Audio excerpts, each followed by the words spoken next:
الحمد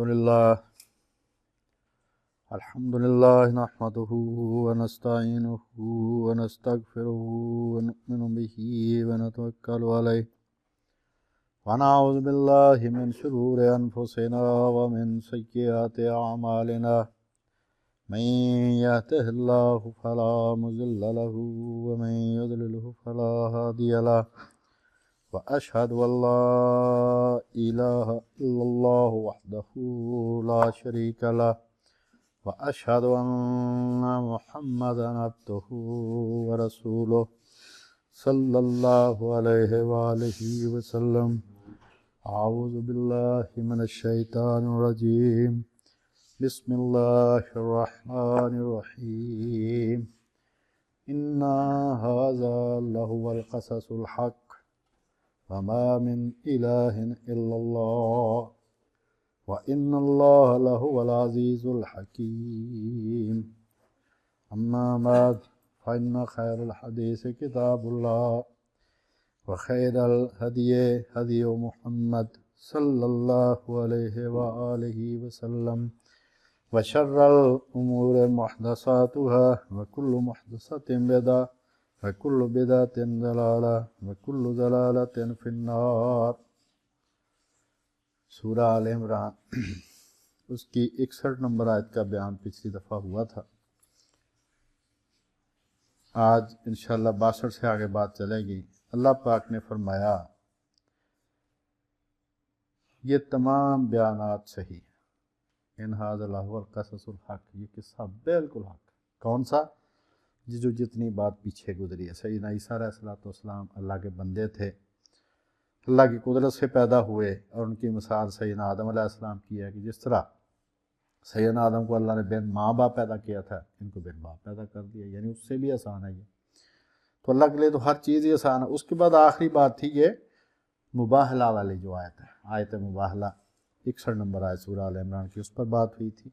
اب اس سے آگے بات ہو رہی ہے. اللہ پاک نے پیچھے جو کچھ کہا، سیدنا عیسیٰ کو اللہ پاک نے گارنٹی دی کہ کافر تجھے ہاتھ نہیں لگا سکیں گے، میں تم کو اپنی طرف اٹھانے والا ہوں، تیرے پیروکار غالب رہیں گے قیامت تک. وہ ساری باتیں اللہ پاک نے فرمایا جو میں نے بیان فرمائی ہیں بالکل سچ، اور اللہ نہ بھی یہ فرماتا تب بھی اس کی بات سچ ہی سچ. تو فرمایا یہ تمام بیانات صحیح ہیں، اور اللہ کے سوا کوئی معبود نہیں، کوئی الہ نہیں، اور بے شک اللہ غالب اور صاحب حکمت ہے. اللہ کے سوا کوئی الہ نہیں. الہ کس کو کہتے ہیں؟ 6 چیزوں سے پائی جاتی ہیں. حضرت امام قرطبی رحمۃ اللہ علیہ اپنی تفسیر میں لکھتے ہیں. طبرسی جو مجمع البیان کے مصنف ہیں شیعہ عالم، وہ لکھتے ہیں.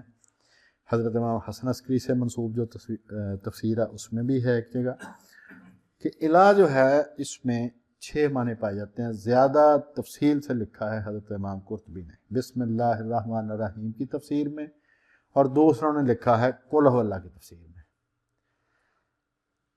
نمبر 1 عظمت والا، نمبر 2 خفیہ، نمبر 3 جس سے سب سے زیادہ محبت کی جائے، نمبر 4 جس کی طرف جب سارے اسباب جواب دے جائیں تو آدمی رجوع کرے، یعنی نکو منہ جو نہ چل جائے پھر جدی جاوے بندہ، انہوں کہندے الہ. اور ان مختلف معنوں کا نچوڑ اور نتیجہ اور ضرورت اور تقاضا وہ ہے معبود ہونا، کہ پھر عبادت بھی اسی ہی کی بنتی ہے اور کسی کی بنتی ہی نہیں. تو فرمایا حضرت مولانا محمد اسحاق رحمۃ اللہ علیہ نے الہ کے معنی 6 بیان فرمانے کے بعد انہوں نے فرمایا کہ ان کا نچوڑ کیا ہے؟ مشکل کشا اور مختار کل. وہ صرف اور صرف اللہ پاک، مختار کل اور مشکل کشا. انہوں نے کہا کہ جتنے الہ کے معنی ہیں یا اس مادہ سے جو لفظ بنتے ہیں ان سب کا نچوڑ یہ ہے. تو فرمایا کہ اللہ کے سوا کوئی الہ نہیں، اور اللہ کون ہے؟ عزیز الحکیم، سب سے زیادہ طاقت کا مالک، غالب سب پر، اور سب سے زیادہ بڑھ کر دانا. اب اللہ کے سوا کوئی الہ نہیں. اس کے لیے چھوٹی سی بات آپ نے یاد رکھنی ہے کہ خدا کہتے ہیں لامحدود کو. خدا ان لمیٹڈ ہوتا ہے. جس قوم نے بھی خدا مانا ہے اس نے ان لمیٹڈ خدا مانا ہے. چاہے اس کو شریک اس کے متحد اس نے بنا لیے ہیں، لیکن اس کے بارے میں انہوں نے کہا کہ لامحدود ہے۔ تو لامحدود صرف ایک ہو سکتا ہے، اگر دو یا دو سے زیادہ ہوں تو وہ سارے محدود ہوں گے، چاہے جسم کتنا بڑا۔ تو خدا لامحدود ہوتا ہے، تین فکرے جو ہیں وہ یاد رکھنے۔ پہلا فکرہ، خدا لامحدود ہوتا ہے، پہلا فکرہ۔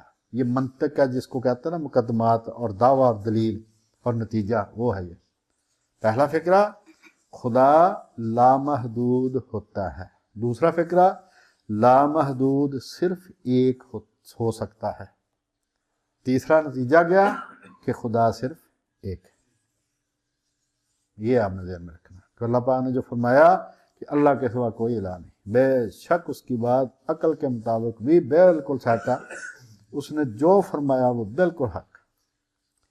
فرمایا اگر یہ لوگ پھر جائیں تو پھر اللہ فساد کرنے والوں کو، مفسدوں کو خوب جانتا ہے۔ یعنی یہ نہ سمجھنا کہ تمہارے کرتوتوں کی ہمیں خبر نہیں، اور جب کوئی با اختیار یہ کہہ دے نا کہ مجھے تیری ساری کرتوتوں کو پتا، تو اس کا مطلب یہ نہیں ہوتا کہ وہ پتے تک ہی رہے گا، وہ پھر اس کی سزا دیتا ہے۔ آگے فرمایا کہ کہہ دو، رسول کریم علیہ السلام سے کہا اللہ پاک نے، قل یا اہل الکتاب تعالوا الی کلمۃ سواء بیننا وبینکم اللہ نعبد الا اللہ ولا نشرک بہ شیئا ولا یتخذ بعضنا بعضا اربابا من دون اللہ فإن تولوا فقولوا اشہدوا بأننا مسلمون۔ ان سے کہہ دو کہ آؤ اے اہل کتاب اس بات کی طرف جو ہمارے اور تمہارے درمیان مشترک ہے۔ وہ کیا ہے کہ ہم اللہ کے سوا کسی کی عبادت نہ کریں گے اور اللہ کے ساتھ کسی کو شریک نہ بنائیں گے۔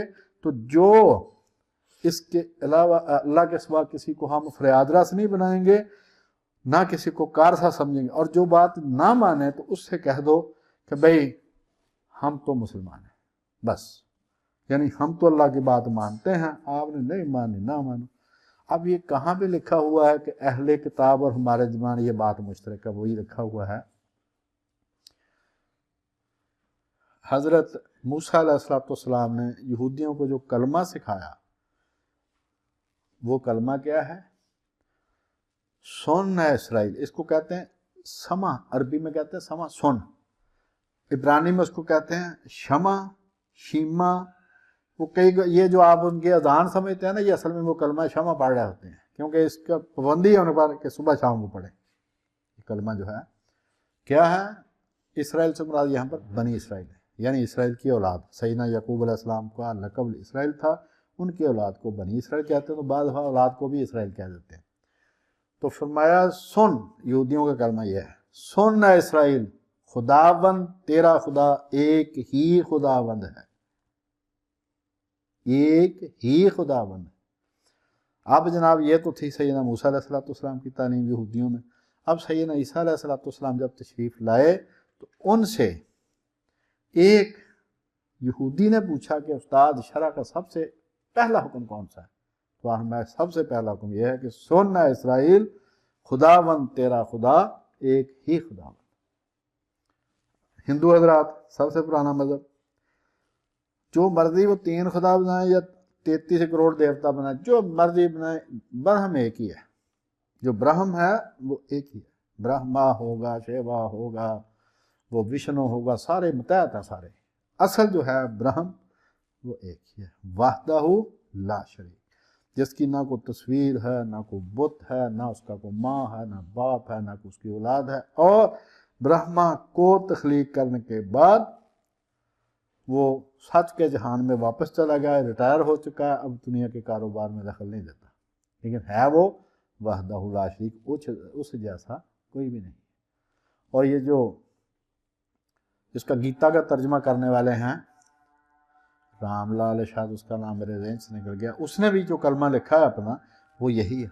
اس نے کہا ہم بھی وحدہ لا شریک ہی مانتے ہیں، یہودی بھی، ہندو بھی، مسلمان بھی، یعنی جس قوم نے خدا مانا ہے اس کو چاہے وہ خداؤں کا خدا کہے کہ اس کے متحد بہت سارے خدا ہیں، لیکن اس نے مانا تھا۔ تو اللہ پاک نے فرمایا کہ اے نبی، ان اہل کتاب سے یعنی یہودیوں اور عیسائیوں سے کہہ دو، آؤ اس بات کی طرف جو ہمارے تمہارے درمیان یکساں ہے، ہمارے اور تمہارے درمیان مشترک ہے۔ کیا کہ ہم اللہ کے سوا کسی کی بات نہ کریں گے، اس کے ساتھ کسی کو شریک نہ کریں گے۔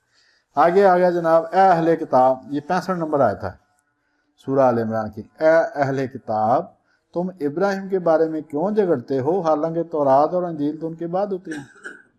کیا تمہیں عقل نہیں؟ اللہ پاک نے فرمایا افلا تعقلون، عقل نہیں تمہیں؟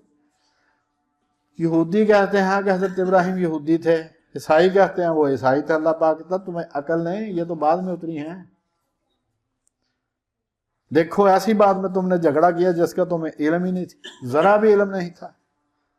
اللہ جانتا ہے اور تم نہیں جانتے، تم خواہ خواہ جھگڑ رہے کہ حضرت ابراہیم یہودی تھے یا عیسائی تھے۔ یعنی انہوں نے خدا کو بھی اپنا قومی خدا بنانا چاہا کہ یہ ہمارا نیشنل گاڈ ہے، دوسری قوموں کا یہ خدا نہیں ہے، اس لیے ہم ہی صرف، یہودیوں نے کہا ہم ہی صرف اللہ کے پیارے ہیں۔ تو اللہ پاک نے فرمایا یہ 67 نمبر آیت میں کہ ابراہیم نہ تو یہودی تھے نہ عیسائی، بلکہ وہ مسلمان اور حنیف تھے، یعنی ہر طرف سے کٹ کر صرف ایک اللہ کی طرف، اور اسی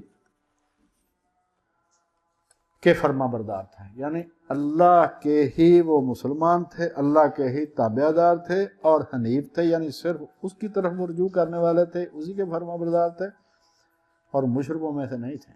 یعنی تم دونوں تو شرک کرتے ہو۔ یہ جو ہیں بہت شور مچاتے ہیں یہودی کہ ہم نے تو کبھی شرک نہیں کیا، یہ قرآن مجید کا جو بیان ہے عزیر ابن اللہ، یہ تو کہیں نہیں لکھا ہوا، جھوٹ بولتے ہیں۔ حضرت عزرا کی کتاب ہے، 10 نمبر باب ہے، اس کی محض 3 نمبر آیت، اس میں ہے ان کو خدا لکھا ہوا، ترجمہ پہ انہوں نے بدل دیا، لیکن اصل جو عبرانی لفظ ہے وہ عبرانی ڈکشنری میں جا کے دیکھیں تو وہاں پر اس کا معنی خدا ہی ہے، اور اس کا ترجمہ کر دیا مخدوم۔ تو یہ تو صبح شام چینج کرتے رہتے ہیں، یہ ان کی عادت ہے تحریف کرنا، اور مسلمانوں کو بھی ایسا ہی سمجھتے ہیں۔ آگے 68 نمبر آیت میں اللہ نے فرمایا اور ابراہیم کے نزدیکی تو وہ لوگ ہیں جو ان کی پیروی کرتے ہیں۔ یہ جو تم سگے بن رہے ہو نا حضرت ابراہیم کے، ایک کہتا ہے ہم ان کی اولاد ہیں، اور یہودی جس طرح ہمارے نہیں کچھ دوست اپنے اپنے بزرگوں کا نام ہر وقت اٹھتے بیٹھتے لیتے ہیں، اسی طرح وہ یہودی جو اٹھتے بیٹھتے صرف ایک ہی بات کہتے ہیں کہ ابراہیم ہمارا باپ ہے۔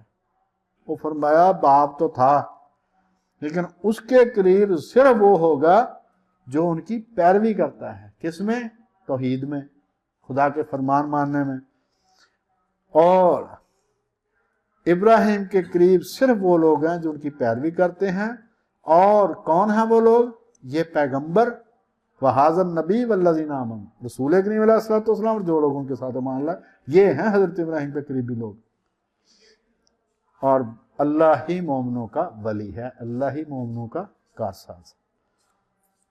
آگے جو 69 نمبر آیت ہے سورہ بقرہ کی 109، اور یہ سورہ آل عمران کی 69، یہ 2 آیات ایسی ہیں کہ ایک عیسائی پادری جو ایک ان کا جو تنظیم تھی اس کا سربراہ تھا، کہتا تھا 400 میرے پاس امپلائیز تھے اور باقی رضاکار بہت زیادہ تھے، 2.5 کروڑ کے فنڈ تھے میرے پاس 20-25 سال پہلے، اور کام تھا صرف مسلمانوں کو مرتد بنانا، ککھ نہیں کرنا ہو۔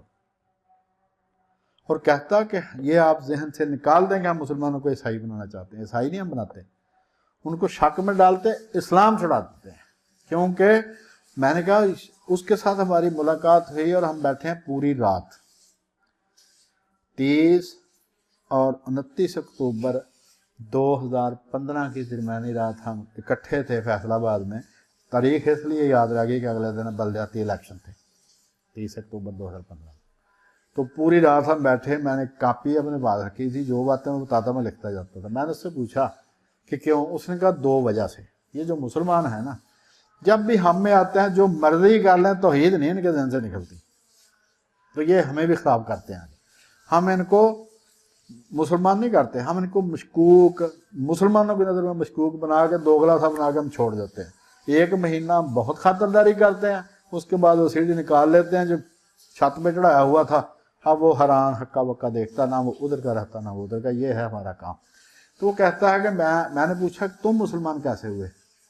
عبداللہ اس کا نام ہے، کراچی میں ہوتا ہے، اور اس نے بڑی آزمائش کاٹی اسلام قبول کرنے کے بعد. کہتا میری شادی جس عورت سے ہوئی اس کا باپ جرمن تھا اور جرمن پادری تھا، اور چوڑکانہ میں جو ہمارا مدرسہ ہے فروخ آباد میں اس کا وہ پرنسپل تھا.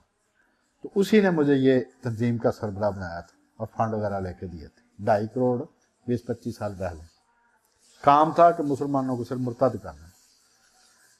وہ کہتا کہ یہ آیت جب میں نے پڑھی، مطلب ایک میں بائبل تقسیم کرتا تھا دکانوں پر، یہ لاہور میں کاروباری لوگوں کی بیٹھے ہوئے دکان پر، تو جا کے ہم بائبل کوئی لے لیتا تھا، کوئی ہمیں جھڑک دیتا تھا کچھ. میں کہتا تھا یار یہ خدا کا کلام ہے، پڑھو تو صحیح، نہ مانو. تو ہم بہانے بہانے سے ان کو بائبل پڑھواتے تھے. تو ایک لڑکے کے پیچھے اس کے بارے میں مجھے پتا تھا کہ یہ بہت با اثر خاندان کا ہے، اور چونکہ بوڑھا آدمی مانتا نہیں تھا ہماری بات، ہم لڑکوں کو کرتے تھے ٹارگٹ. جو بھی مارکیٹنگ والے ہیں نا، جو مارکیٹنگ سے تعلق رکھتے ہیں، ان کے لیے ٹپ یہ ہے کہ 15 سال کی عمر سے 25 سال کی عمر تک کے لوگوں کو اپنا ٹارگٹ بناؤ. یہیں سے ہر تنظیم کو را مٹیریل ملتا ہے.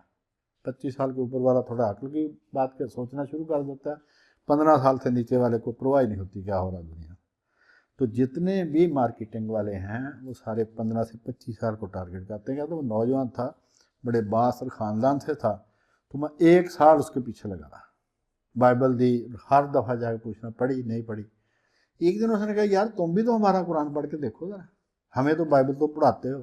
اب اس کے نصیب اچھے تھے کہ اس کے منہ سے یہ بات نکل گئی. کہتا جی مجھے اس نے قرآن جی دے دیا ترجمے والا کہ یار تم بھی تو ہمیں پڑھواتے ہو، تم بھی تو پڑھو. کہتا ہے جب میں نے یہ آیات پڑھی، خاص طور پر سورۃ بقرہ کے 109 نمبر، تو میں نے کہا کہ یہ مسلمانوں نے ہماری تنظیم قائم ہونے کے بعد یہ فکرہ قرآن مجید میں شامل کیا ہے. 14 سال پہلے تو ہماری یہ تنظیم ہی نہیں تھی. کیا کہ بعض اہل کتاب، یہ 69 نمبر آیا تھا آل عمران کی، کہ اہل کتاب میں سے کچھ لوگ یہ خواہش کرتے ہیں کہ وہ تم کو مرتد بنا دیں، مگر یہ اپنے آپ ہی کو گمراہ کر رہے ہیں اور نہیں جانتے. یہ کہتا ہے جب میں نے یہ آیات پڑھی میں نے کہا یار کام ہمارا اب شروع ہوا ہے، یہ 1500 سال پہلے مسلمانوں کو کیسے پتہ چلا کہ ایک تنظیمیں ہم بنائیں گے اس طرح کی. کہتا ہے یہ فکرہ مسلمانوں نے بعد میں ایڈ کیا ہماری تنظیم آنے کے بعد. اب میں نے کہتا اپنے سسر سے ٹیلی فون پر بات کی، میں کراچی میں تھا، وہ چوڑکانہ میں تھا. تو میں نے کہا جی کہ قرآن مجید میں تحریف مل گئی ہے، تبدیلی جو مسلمانوں نے کی ہے وہ مل گئی ہے. اس نے کہا بہت بڑی بات کر رہے ہو. میں نے کہا مل گئی ہے. ان کا کیسے؟ میں نے بتایا یہ آیات دیکھو آپ. اس نے جرمنی فون کیا، جرمنی میں ان کے پاس لائبریریوں میں جتنے نسخے تھے مختلف علاقوں کے چھپے ہوئے، مختلف ملکوں کے مختلف زبانوں میں ترجمہ، وہ سارے کہتا جی انہوں نے چیک کیے. مہینے 1.5 مہینے بعد اس کا فون آیا کہ یہ آیت پرانے تمام نسخوں میں موجود ہے، جتنے پرانے سے پرانے ہمارے پاس ہیں ان سب میں موجود. تو کہتا میرے منہ سے فکرہ جو نکلا تب یہ کلام خدا ہے. 1500 سال پہلے پتہ تھا کہ عیسائی لوگ اس طرح کی تنظیمیں بنائیں گے تاکہ مسلمانوں کو مرتد کر دیں. خیر ٹیلی فون بند ہو گیا تو میں نے اپنی بیوی سے کہا کہ بھئی یہ قصہ ہوا، یہ تو بھئی میں نے تو بڑا چیک کیا تھا، بڑا میں نے ایک شکار ہاتھ آیا تھا میرے، لیکن یہ تو پرانے نسخوں میں بھی ہے. اس کی بیوی نے کہا پھر تمہارا کیا فیصلہ؟ اس نے کہا فیصلہ یہ کہ کلام خدا ہی. اس بیوی نے اور جو بچے تھے ہمارے وہ مسلمانوں کے اسکول میں پڑھتے تھے، میری بیوی نے ان سے پوچھا کہ مسلمانوں کا کلمہ کیا ہے؟ انہوں نے کہا جی لا الہ الا اللہ محمد رسول اللہ، جو ان کو آتا تھا. کہتا میری بیوی نے خود بھی پڑھا اور بچوں کو بھی پڑھا دیا. مجھے کہا کہ تم بھی مسلمان ہو. جو میں نے کہا میں نہیں مسلمان ہوں گا، میں اس کی اور تحقیق کروں گا. ہاں بات ختم ہو گئی. صبح میں نے انتظار کرتا رہا ناشتہ ملے گا. تو میں نے کہا بھائی ناشتہ نہیں آج بنایا. اس نے کہا تیرا میرا کیا تعلق ہے، تو کافر ہے، میں مسلمان. جرمن پادری کی بیٹی، صرف ایک فکرہ. ابو بکر صدیق کو کوئی لمبی چوڑی ڈسکشن نہیں حضور نے کی تھی.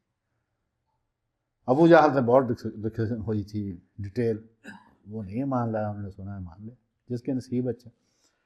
اب جناب اس نے کہا تیرا میرا کیا تعلق ہے. وہ کہتا کیوں مذاق کر رہے ہیں؟ مذاق نہیں، میں تجھے نہیں پتا میں رات کو مسلمان ہو گئی تھی؟ تو اس نے کہا میں اگر نہ تمہیں رکھوں تو پھر؟ اس نے کہا میں بچوں کو یتیم خانے داخل کروا دوں گا، خود میں کوئی مزدوری کر لوں گا۔ یہ ہے ایمان۔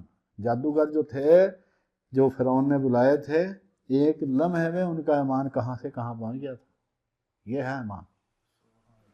کہتا ہے میں نے سوچ سمجھ کے پھر میں نے بھی کلمہ پڑھ لیا۔ جب کلمہ پڑھا اس کے بعد جو ہمارے ساتھ کہتا ہوئی ہے نا، وہ آپ کو بتا نہیں سکتے۔ بہرحال اللہ تعالیٰ نے فرمایا کہ اہل کتاب میں سے بعض یہ خواہش رکھتے ہیں کہ تم کو مرتد بنا دیں، لیکن یہ اپنے آپ ہی کو گمراہ کر رہے ہیں اور نہیں جانتے۔ آگے فرمایا اے اہل کتاب تم اللہ کی آیتوں سے کیوں انکار کرتے ہو حالانکہ تم تورات کو تو مانتے ہو۔ بھائی جو نشانیاں سچی کتاب کی ہوتی ہیں، جو تعلیم تورات نے دی تھی اصولی عقائد کی، وہی تو قرآن مجید دے رہا ہے۔ تم اس پر ایمان رکھتے اس پر نہیں رکھتے۔ یہی ایک دلیل ہے کہ جو آدمی انبیاء اکرام میں سے کسی ایک کا انکار کرے وہ دراصل سب کا انکار کرتا ہے۔ کیوں؟ 10 گواہوں نے ایک گواہی دی ہے، ایک آدمی کہتا ہے یہ 9 سچے ہیں، یہ 10واں جھوٹا ہے۔ بھائی بات تو دراصل وہ باقی 9 کو بھی جھوٹا کہہ رہا ہے۔ تو یہ جو چلاکی ہے نا کہ جی ہم صرف آپ کے نبی کو نہیں مانتے باقیوں کو تو مانتے ہیں، بھائی اس سے آپ سب کا انکار کر رہے۔ تو فرمایا تم اللہ کی آیتوں سے کیوں انکار کرتے ہو حالانکہ تم تورات کو مانتے ہو۔ بھائی وہی جو اصولی باتیں ہیں وہی ادھر اللہ ہے، قیامت ہے، تو حساب کتاب ہوگا، نبیوں کی بات مانو، شریعت ہے، سارا کچھ وہی ہے نا۔ اے اہل کتاب تم سچ کو جھوٹ کے ساتھ کیوں ملاتے ہو اور حق کو کیوں چھپاتے ہو اور تم جانتے بھی ہو۔ یعنی جان بوجھ کر وہ حق کے ساتھ جھوٹ کو ملاتے تھے، اور اس کی سب سے بڑی مثال آپ نے اگر دیکھنی ہو تو یہ تالمود ہے، جو ان کے علماء کے فتوے ہیں نا، وہ تورات کے بعد اس کتاب کا درجہ ہے۔ 2 آدمی بہت بڑے ان کے امام، ایک کا نام ہلل تھا، ایک کا نام شمائی تھا، ایسے مخالف کہ ایک مشرق کی بات کرتا ہے کہ مغرب کی بات کرتا ہے۔ 2 بہت بڑے علماء ان کا مناظرہ ہوا۔ اب جناب وہ شمائی نہ مانے، اس کی طبیعت بہت سخت تھی۔ ان کا مناظرہ ہوا تو ہلل نے کہا کہ اگر یہ دیوار چل کے ادھر آ جائے تو تم مان لو گے؟ اس نے کہا ہاں مان لوں گا، وہ دیوار چل کے آگے نہیں مانا۔ اس نے کہا یہ بھی کوئی دلیل ہے؟ اب ذرا سنتے جانا نا کہ زید ہے، اس لیے ان کو بندر اللہ میاں نے بنا دیا تھا کہ تم باہر تو آئے کوئی نہیں، جو بھی تمہیں کہا۔ پھر اس نے کہا کہ اگر یہ درخت ادھر آ جائے پاس تم مان لو گے؟ ہاں وہ درخت پاس آ نہیں مانو گے، یہ بھی کوئی دلیل ہے؟ پھر اس نے کہا کہ اگر پانی نیچے سے اوپر کو جانا شروع کر دے تو مان لو گے؟ کہتا ہاں، وہ پانی نیچے سے اوپر کو جانا شروع ہو تب بھی نہیں مانا۔ پھر اس نے کہا اگر آسمان سے آواز آئے تو مان رہا، ادھر ڈھیٹ پن کی انتہا دیکھیں۔ ایسے نہیں، اللہ پاک نے فرمایا کہ تم سچ کے ساتھ جھوٹ کو ملاتے ہو، حق کو چھپاتے ہو، اور تم جانتے ہو جان بوجھ کر یہ کام کرتے ہو۔ اب جناب پانی آسمان سے آواز آئی کہ ہلل کا مسئلہ سچا ہے۔ اس نے کہا کہ یہ جو آسمانی آواز ہے یہ بھی کوئی دلیل ہے؟ خوشاب کا ایک آدمی وہ کہہ رہا تھا کہ عورتوں کا قبرستان جانا ٹھیک نہیں ہے۔ اب وہ اس نے جب بات کی تو گاؤں میں خاص طور پر، شہروں میں عام طور پر، لیکن گاؤں میں خاص طور پر کوشش ہوتی ہے کہ دوسرے کو جھوٹا کر دیں تاکہ اس کو اپنے اوقات میں رکھیں۔ اب جناب وہ بات کر رہا ہے کہ بھئی عورتوں کا قبرستان میں جانا ٹھیک نہیں۔ تو دوسرا آدمی جو بیٹھا ہوا تھا اس نے کہا بھئی، وہ نوجوان تھا، کہتا بھئی تایا تائی تے جاندی ہے، کہتا تائی کو کتاب ہے جدا حوالہ دین دیا، کسی کتاب دا حوالہ دے۔ وہ گل انہیں شمائی نے کی تھی، وہی گل تائی نے کی تھی۔ تو یہ اللہ پاک نے فرمایا کہ تم اللہ کی آیتوں کا کیوں انکار کرتے ہو، جھوٹ کے ساتھ سچ کے ساتھ جھوٹ کیوں ملاتے ہو حالانکہ تم جانتے ہو، اور تم جانتے بوجھتے حق چھپاتے ہو۔ اب جناب ان کا طریقہ واردات، یہ 72 نمبر آیت ہے آل عمران کی۔ اہل کتاب ایک دوسرے سے کہتے ہیں، یہ یہودی جو تھے مدینہ میں، ان کا طریقہ واردات اللہ پاک نے بیان فرمایا۔ ایک دوسرے سے کہتے ہیں کہ جو کتاب مومنوں پر نازل ہوئی ہے نا، اس پر دن کے شروع میں تو ایمان لے آیا کرو، یعنی قرآن مجید کو کہا کرو بھی تصدیق ہم مسلمان ہو گئے، اور شام کو انکار کر دیا کرو، کہہ دو کہ یار ہم نے چیک کیا ہے، یہ کوئی ایسا مذہب نہیں ہے، کوئی ایسا دین نہیں جس میں کوئی کام کی بات ہے۔ یعنی لوگوں کو دوسروں کو شک پڑے یار اتنا بڑا عالم تھا، صبح مسلمان ہوا شام کو یہ پھر یہودی ہو گیا۔ دوسری بات کہ ایک دوسرے کو یہ تلقین کرتے ہیں، نصیحت کرتے ہیں کہ اپنے دین کے سوا نہ کسی دین کو ماننا، اور یہ بھی کہتے اللہ پاک نے فرمایا کہ اے پیغمبر ان سے کہہ دو کہ ہدایت تو صرف اللہ ہی کے پاس ہے، تم اگر ہدایت پر نہیں آنا چاہتے تو اللہ کو بھی کوئی ضرورت نہیں تمہیں ہدایت دے۔ پھر آپس میں یہ بھی کہتے ہیں کہ یہ نہ ماننا کہ جو چیز تم کو ملی ہے ویسی کسی اور قوم کو مل سکتی، یعنی نبوت۔ یہ نہ ماننا کہ ہمارے یہودیوں کے علاوہ بھی کسی قوم میں نبی آ سکتا ہے یا کتاب آ سکتی ہے۔ اگر تم نے یہ مان لیا تو وہ اللہ کے دربار میں تم پر حجت قائم کر دیں گے، یعنی ان کے خیال میں اللہ کو نہیں کسی بات کا پتہ، ہم جو بھی وارداتیں پا رہے ہیں نا نیچے وہ اللہ کو نہیں علم ہے۔ فرمایا کہ اللہ کے ہاتھ ہی میں فضل ہے، یعنی یہ جو نبوت عطا کرنی یہ خدا کے اختیار میں ہے، اسی کے پاس ہے سارا فضل، تم نہیں تقسیم کرتے کہ تمہارے سوا کسی کو نبوت مل ہی نہیں سکتی بنی اسرائیل کے سوا۔ اللہ ہی کے ہاتھ میں فضل ہے، وہ جسے چاہتا ہے اللہ فضل دیتا ہے، اور اللہ بہت واسع علیم، اس کے پاس وسعت بھی بڑی ہے اور علم بھی بہت زیادہ ہے۔ یختص برحمتہ من یشاء واللہ ذو الفضل العظیم، یہاں پر رحمت سے مراد نبوت ہے۔ اللہ تعالیٰ چاہتا ہے جس پر میں چاہوں رحمت کر دوں، اور میں بہت فضل کرنے والا اور بہت اونچی شان والا ہوں۔ آگے پھر ان کے نفسیات بتائیے قرآن مجید نے۔ اللہ پاک نے فرمایا کہ اہل کتاب میں سے کوئی تو ایسا کہ اگر تم اس کے پاس روپیوں کا ڈھیر رکھ دو نا، رقم کا ڈھیر بھی اس کے پاس رکھ دو تو وہ تم کو واپس کر دے گا، یعنی ایماندار ہیں۔ لیکن کوئی ایسا ہے کہ ایک دینار بھی امانت رکھو گے جب تک وہ تم سختی نہ کرو وہ واپس نہیں کرے گا۔ اور یہ کہتے ہیں کہ اگر ہم عرب کے لوگوں کو، امیوں یعنی ان پڑھ لوگوں کو، ان کا جو بھی ہم ان کے ساتھ فراڈ کر لیں اللہ ہمیں نہیں پوچھے گا۔ اللہ پاک نے کیا فیصلہ دیا؟ یہ اللہ پر محض جھوٹ بولتے ہیں، یہ جھوٹ بولتے ہیں کہ اللہ ان سے نہیں پوچھے گا۔ اگر فراڈ بھی کریں گے دوسروں کے ساتھ اللہ تعالیٰ بالکل پوچھے گا۔ اور فرمایا کہ یہ بات جب وہ کرتے ہیں اس بات کو وہ جانتے ہیں کہ ہم جھوٹ بول رہے ہیں۔ آگے فرمایا کہ جو شخص اپنے اقرار کو پورا کرے اور اللہ سے ڈرے تو اللہ ڈرنے والوں کو دوست رکھتا ہے۔ فَإِنَّ اللَّهَ يُحِبُّ الْمُتَّقِينَ، متقی کس کو کہتے ہیں؟ جو بچ بچ کے چلے۔ حضرت عمر رضی اللہ تعالیٰ عنہ نے ایک عربی دیہاتی سے پوچھا کہ تقویٰ سے تم کیا سمجھتے ہو؟ اس نے کہا جی کانٹوں والی جھاڑیاں دونوں طرف ہوں، راستہ ہو تنگ، وہاں پر جب آدمی اپنے کپڑے سمیت پڑ گزرتا ہے نا، اس کو تقویٰ کہتے ہیں۔ یعنی بہت اٹریکشن ہے زندگی میں، لیکن جو آدمی یہاں سے بچ کے نکل گیا، اور دو فکرے ہیں، دو لفظ ہیں، ایک نیک ہونا، ایک پرہیزگار ہونا۔ نیک ہونے کا مطلب ہے نیکی کرنا، پرہیزگار ہونے کا مطلب ہے گناہوں سے بچنا، اور پرہیزگاری نیکی پر فوقیت رکھتی ہے۔ اگر گناہوں سے بچ گیا تو پھر وہ نیکی ہوئے راستے پر انشاءاللہ چل ہی پڑے گا۔ آگے فرمایا کہ جو لوگ اللہ کے نام کی قسمیں کھا کر ان کو تھوڑی قیمت کے بعد بیچ دیتے ہیں، آخرت میں ان کا کوئی حصہ نہیں، اور نہ اللہ ان کی طرف کلام کرے گا، ان سے کلام کرے گا، نہ قیامت کے روز ان کو دیکھے گا، نہ ان کو پاک کرے گا، ان کو دکھ دینے والا عذاب۔ یعنی جو آدمی اللہ کا نام لے کر دوسروں سے دھوکہ کرتا ہے اس کے بارے میں اللہ پاک نے فرمایا کہ اس سے کو ان بہت سخت سزا ملے گی۔ اور پھر یہ کہ اہل کتاب میں سے بعض ایسے ہیں جو تورات کو زبان مروڑ مروڑ کے پڑھتے ہیں تاکہ تم سمجھو کہ وہ جو پڑھ رہے ہیں وہ تورات میں لکھا ہوا، حالانکہ وہ تورات میں نہیں لکھا ہوا۔ یہ بھی ان کا بڑا داؤ تھا۔ اور ان کے تماشے اگر دیکھنے ہو نا تو عقیدہ آخرت ثابت کیا جو انہوں نے تالمود میں سارے کا سارا نمک ہی گوندا اس نے۔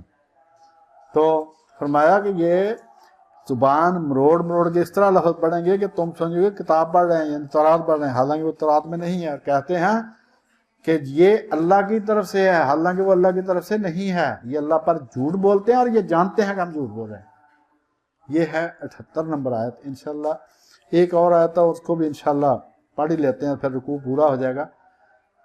اللہ پاک نے فرمایا کہ کسی آدمی کو یہ لائق نہیں کہ اللہ اسے کتاب، حکومت اور نبوت دے اور وہ لوگوں سے کہے کہ اللہ کو چھوڑ کر میرے بندے بن جاؤ. یعنی اللہ کسی کو نبی مقرر کرے تو وہ قطعاً نہیں کہتا کہ میرے بندے بن جاؤ، وہ کہتا اللہ کے بندے بن جائیں، بلکہ وہ کہتا ہے کہ تم ربانی بن جاؤ، یعنی رب کے بندے بن جاؤ.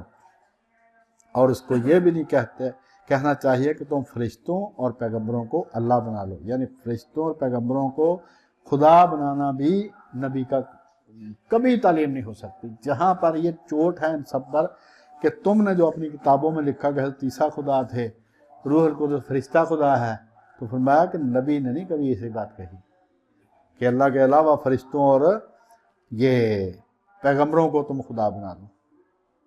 اور جب تم مسلمان ہو چکے ہو تو کیا اسے زیبہ ہے کہ تمہیں کافر ہونے کو کہے؟ فرمایا کہ تم لوگ مسلمان ہو چکے ہو تو یہ جو کہتے ہیں نا ان کو لائق نہیں ہے کہ وہ تمہیں کہیں کہ دوبارہ کافر ہو جاؤ، جو کہ ان کی کوشش ہے کہ تم دین چھوڑ کر ان کے دین میں داخل ہو جاؤ. تو یہ 80 نمبر آیت تک ہم نے پڑھا ہے. انشاءاللہ تعالی اس سے آگے بات چلے گی. اللہ پاک سے دعا ہے کہ اللہ پاک ہمیں قرآن مجید پر عمل کرنے کی توفیق عطا فرمائے. اور دوسرے حصے میں بیماروں کے لیے دعا ہوگی. ایک دوست نے بتایا کوئی بچہ ہے کسی کا ہسپتال میں داخل، اس نے دعا کے لیے کہا. اللہ تعالی ہم سب پر رحم فرمائے، ہمارے ملک کی اور کل دنیا کی مصیبتوں کو خوشیوں میں بدل دے.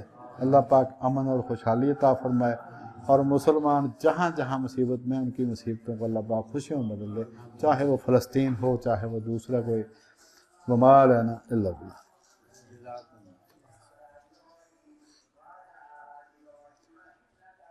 الحمدللہ رب العالمین الرحمن الرحیم. اللہم صلی علی سیدنا محمد وعلی آل سیدنا محمد صلاۃ تنجینا بہا من جمیع الاحوال والآفات وتقضی لنا بہا جمیع الحاجات وتطہرنا بہا من جمیع السیئات وترفعنا بہا عندک اعلی الدرجات وتبلغنا بہا اقصى الغایات من جمیع الخیرات فی الحیات وبعد الممات.